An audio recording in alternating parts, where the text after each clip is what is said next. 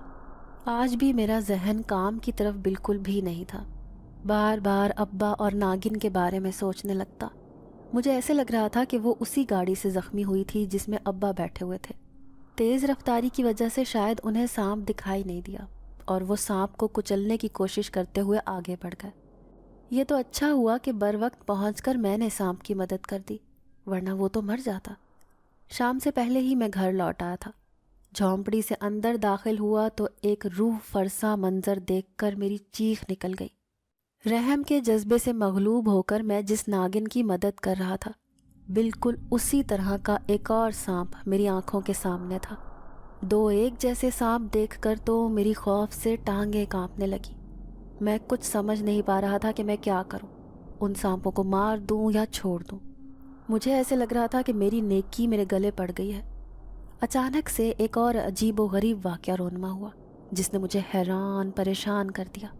میری نظر ادھر سے ادھر ہوئی ہی تھی کہ ایک سانپ غائب ہو چکا تھا۔ زخمی سانپ اسی جگہ پر موجود تھا۔ میں آنکھیں مل مل کر دیکھنے لگا۔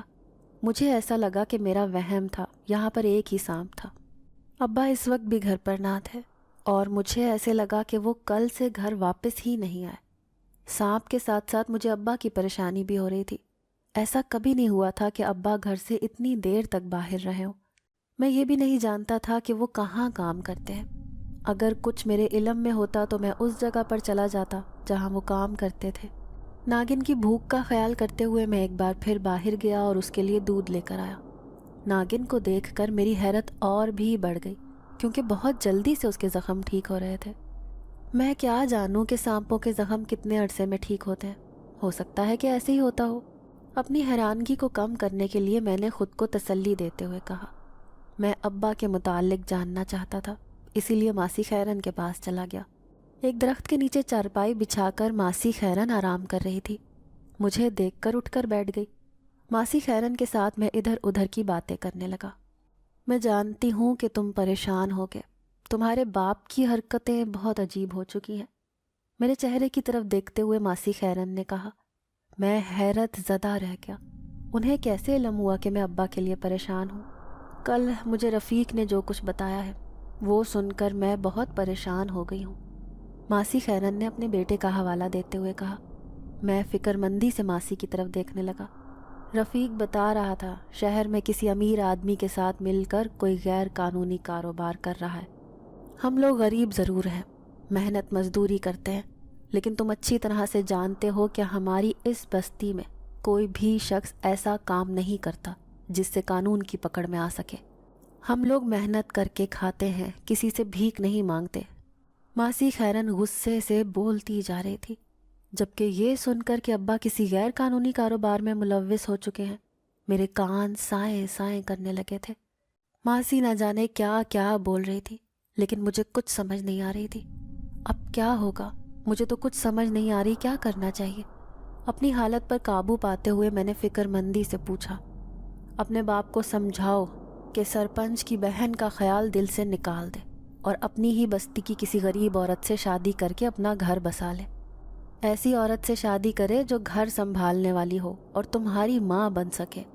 سرپنچ کی بہن ہم لوگوں کو انسان ہی نہیں سمجھے گی اور تمہارا کیا خیال رکھے گی؟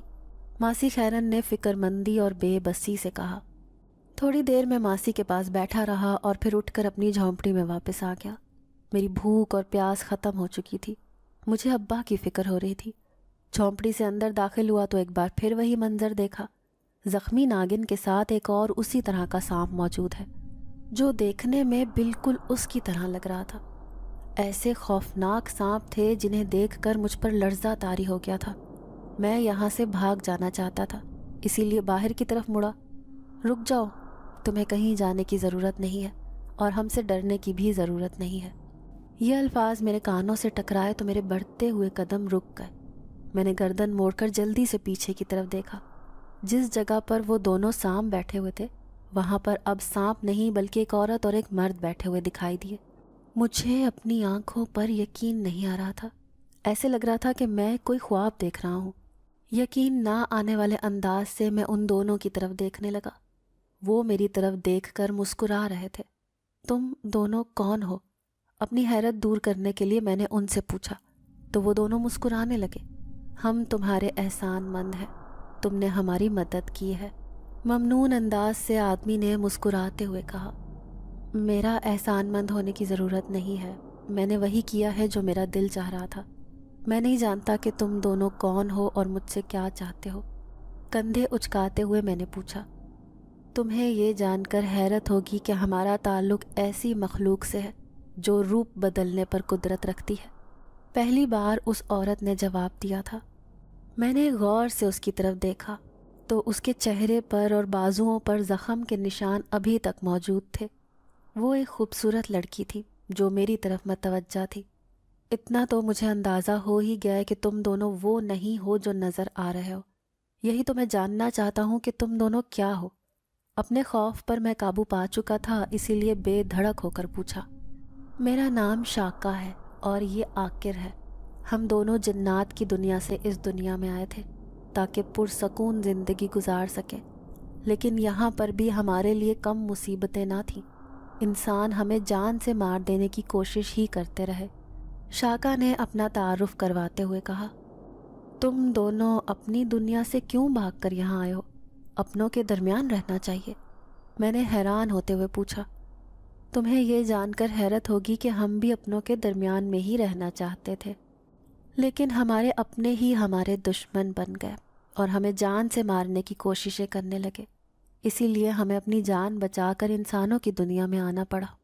عاقر نے افسوس بھرے انداز سے کہا۔